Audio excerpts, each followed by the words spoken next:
favelada, mãe solteira e tatuada. Preta, favelada, mãe solteira e tatuada. Preta, favelada, mãe solteira e tatuada.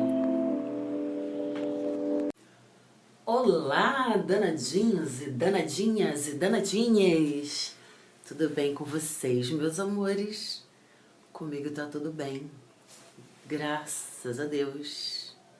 Graças a Deus. O nosso convidado de hoje é um querido amigo. Ele é um cara que saca muito de português. É um grande estudioso da língua.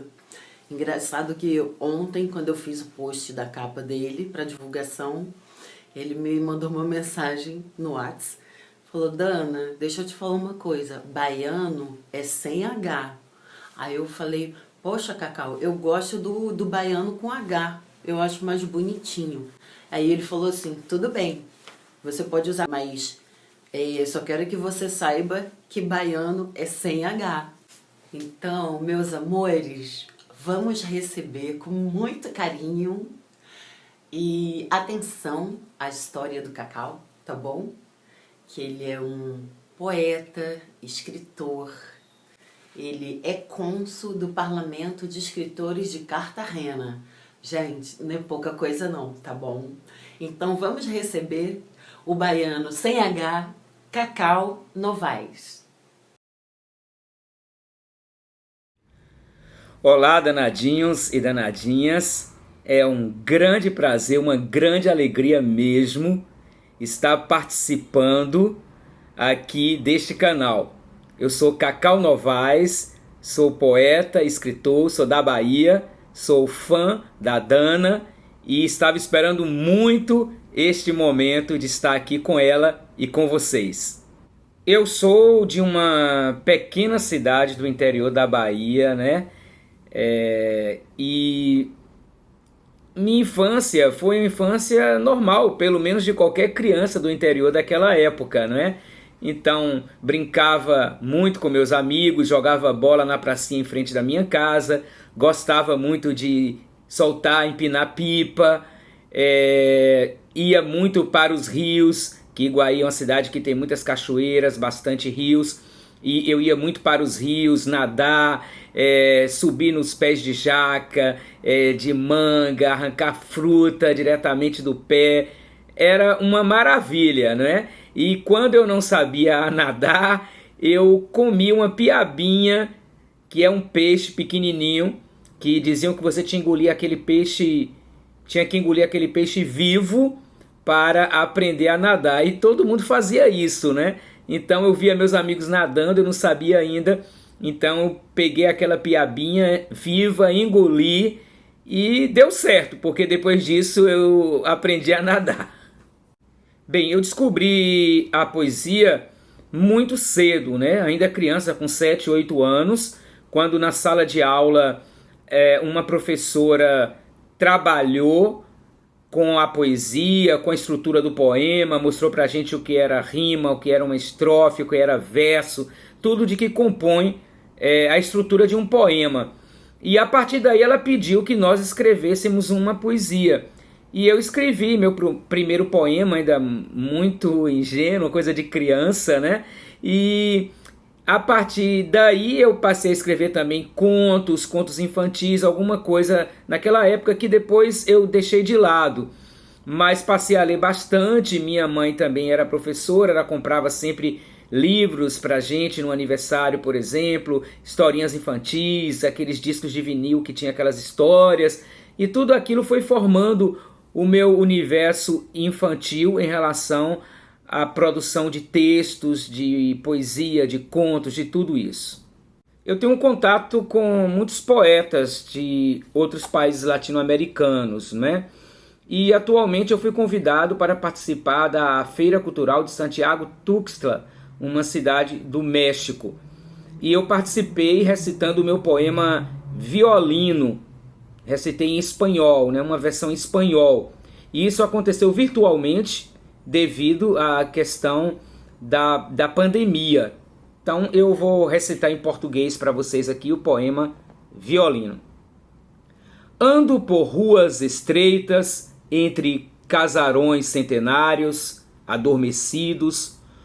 Olho para o céu e vejo estrelas. Olho para trás e vejo amores esquecidos. Dancemos, pois, ao som do violino, que inebria minha alma e me faz viajar no tempo, deixando-me em sintonia com o universo, que traduz a minha agonia e me faz percorrer a estrada traduzida em cada verso, que vem com o vento, que passa pelas ruas estreitas e segue através do tempo. Sinto-me um andarilho, sem destino algum, nem pouso a abrigar-me.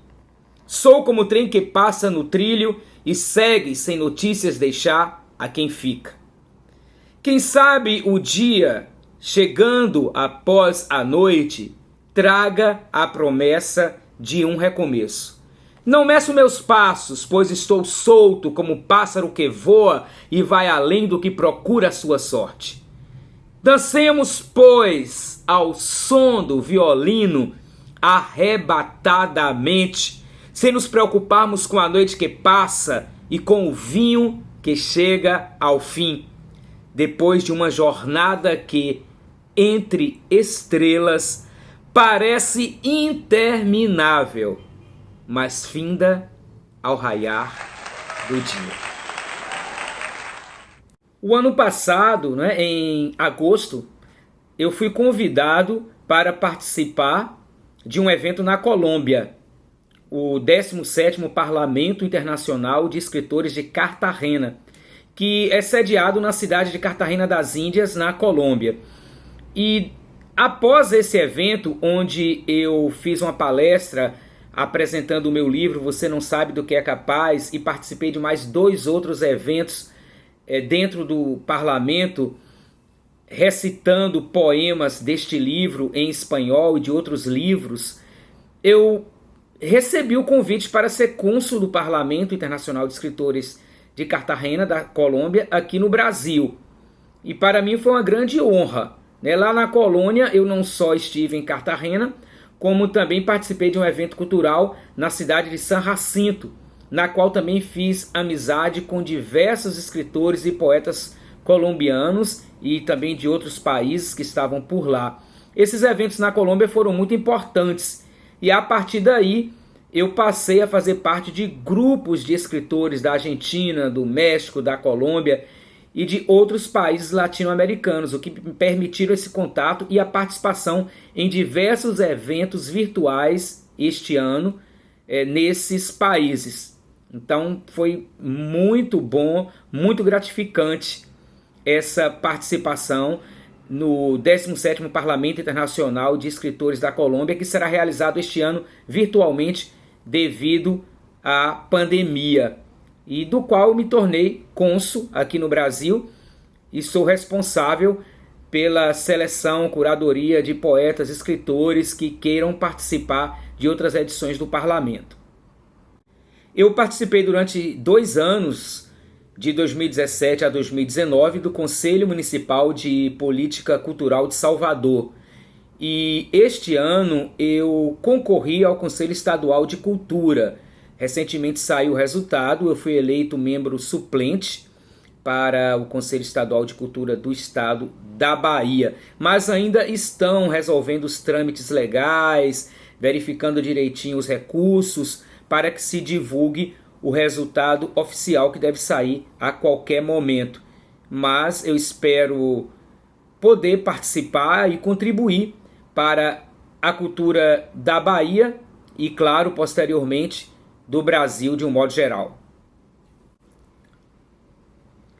O nosso Sarau é um projeto que acontece há 3 anos, Desde 2018, ele era realizado presencialmente na biblioteca do Goethe-Institut, que é uma instituição federal alemã, muito conceituada, presente em mais de 90 países. E a curadoria é feita através do contato que eu tenho com poetas brasileiros, de um modo geral, poetas, escritores, e também do exterior, de outros países. Atualmente nós estamos fazendo no formato virtual, através de lives.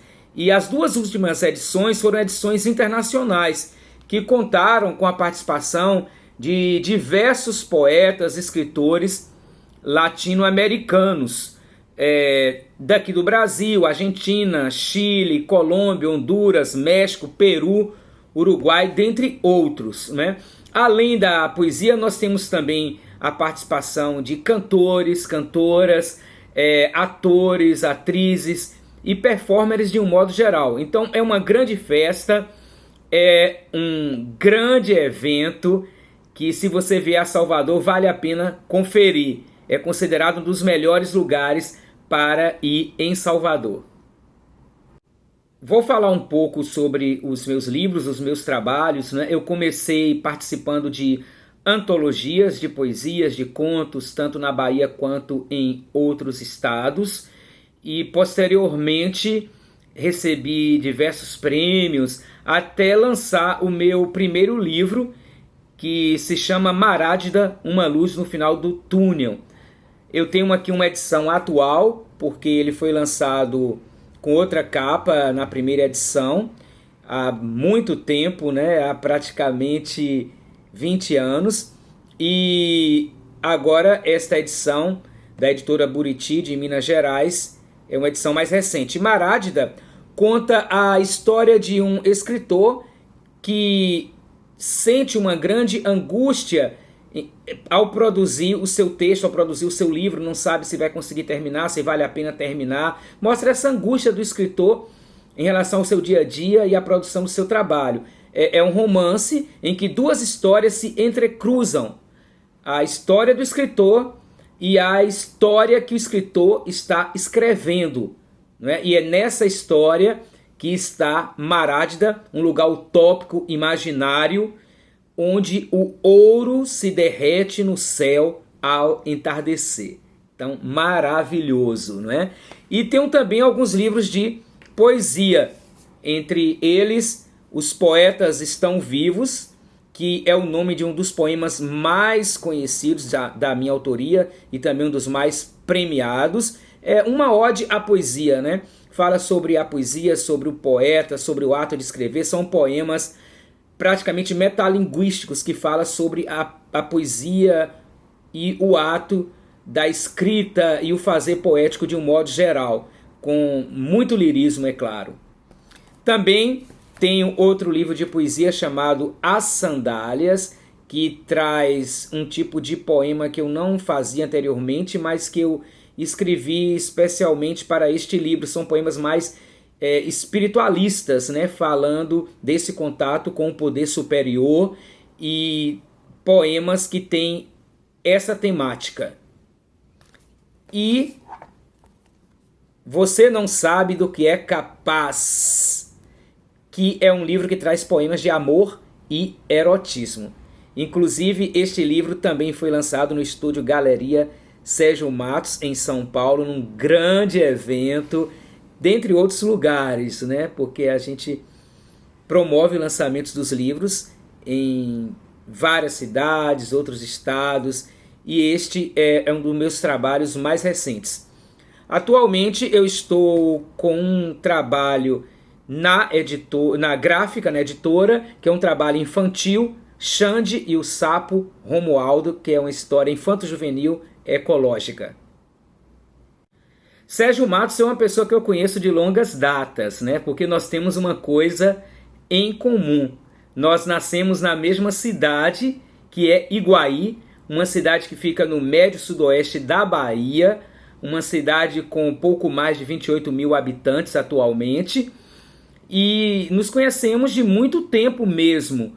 Sérgio, apesar de ter saído cedo para morar em Salvador e depois no Rio, eu também saí adolescente para vir morar em Salvador, mas sempre nos encontrávamos em Iguaí. E Sérgio, sempre que pode, ele está em Iguaí. Conheço a família de Sérgio toda, conheço todo mundo, os pais de Sérgio, os irmãos, toda a família mesmo. E Nós sempre nos encontramos em Iguaí, em Salvador, no Rio, em vários lugares. E é uma amizade que perdura até hoje, porque Sérgio é uma pessoa sensacional. É uma daquelas pessoas que nós não encontramos mais nos dias atuais, né? Aquelas pessoas verdadeiras, sensíveis, que guardam no coração os amigos, as amizades para toda a vida, né? Isso é muito bom, porque é muito raro hoje encontrarmos pessoas assim, né? E essas pessoas são pessoas incríveis, são aquelas pessoas que mantêm as mesmas amizades há anos. Eu conheci Dana há um tempo, né? Eu a conheci em Iguaí. Sérgio sempre levava modelos, desde quando ele era da Elite Models, né? Até depois ter a sua própria agência, 40 Graus Models. Ele sempre que vai a Iguaí, sempre que ia anteriormente também, ele levava sempre modelos com ele. E entre essas pessoas que ele levou a Iguaí, estava a Dana. Então eu conheci Dana através de Sérgio Matos. Na época, Sérgio tinha comprado um sítio, né? Ele construiu uma casa maravilhosa, um refúgio no meio do mato, com muito verde, muitas árvores, um lugar assim belíssimo, um cantinho muito especial. E ele já levava esses modelos antes, mas depois do sítio ele passou a levar com mais frequência naquele período. E Dana apareceu em Iguaí, uma pessoa maravilhosa. Na época Dana estava no auge, né? Ela tinha feito fotos para Playboy, ela era a musa dos Paralamas do Sucesso, tinha feito clipes, era uma modelo bastante conhecida com vários trabalhos, era a garota do Zodíaco da Xuxa, né? E Sérgio chegava, como sempre, todas as vezes, com revistas, com composites, com aquele material para mostrar a gente, para falar sobre esses modelos, e aquele jeito dele super alegre, super descontraído, super amigão, e mostrava tudo e falava de todo mundo. E foi muito divertido. É uma amizade que eu carrego até hoje. Nos encontramos no Rio em outros momentos e, claro, a gente mantém essa amizade maravilhosa. Um perrengue assim, uma história muito engraçada que eu passei com a Dana é que Dana foi diversas vezes em Iguaí com o Sérgio, e uma vez ela foi com um fotógrafo, que era seu namorado, alguma coisa assim, e eles foram de avião, alugaram um carro em Ilhéus e chegaram em Iguaí, ficaram no sítio de Sérgio Matos, só os dois lá, assim, num clima bem no meio do mato, bem gostoso. Depois ela entrou em contato comigo, disse que estava em Iguaí e queria muito me ver, e que não poderia ir embora sem encontrar comigo. Eles iriam embora no dia seguinte. E passaram o dia comigo, fomos nas cachoeiras, nos rios. Foi uma tarde muito divertida.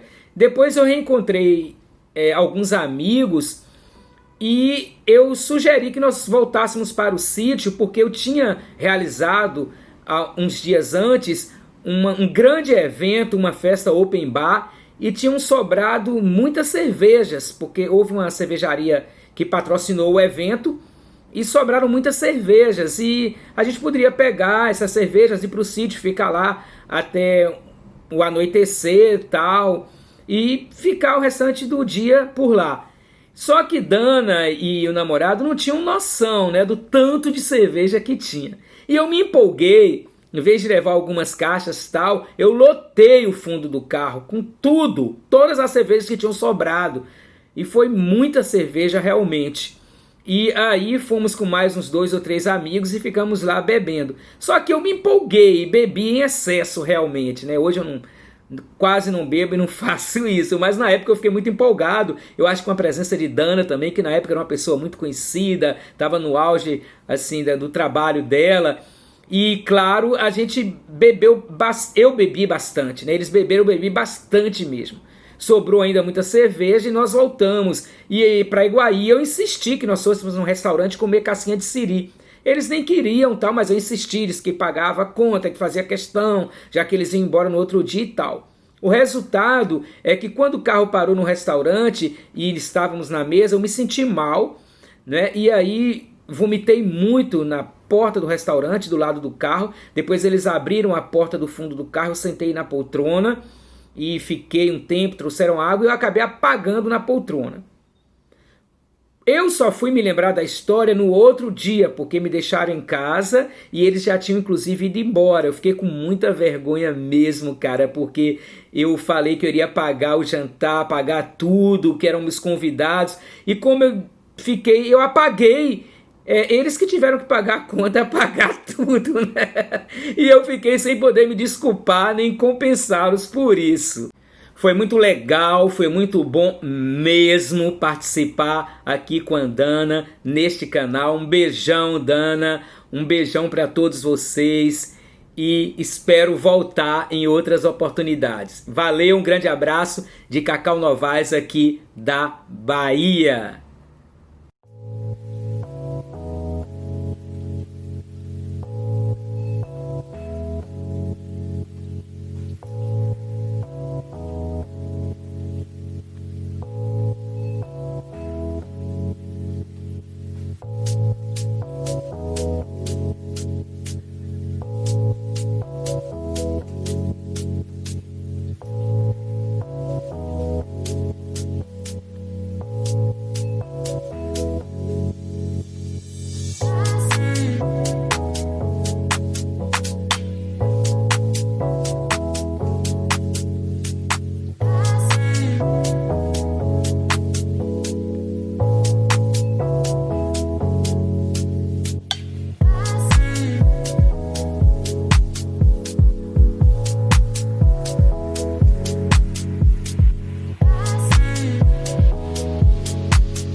Meus amores, vocês chegaram até aqui, até agora. Então, já dá o seu like aí para fortalecer o vídeo do Cacau, porque ele é um cara incrível, super merece, tá bom? Deixa seu comentário, compartilha e se você ainda não é inscrito no canal, que eu tô achando muito esquisito, se inscreve no canal, vai! Preta favelada, mãe solteira e tatuada. Preta favelada, mãe solteira e tatuada. Preta favelada, mãe solteira e tatuada.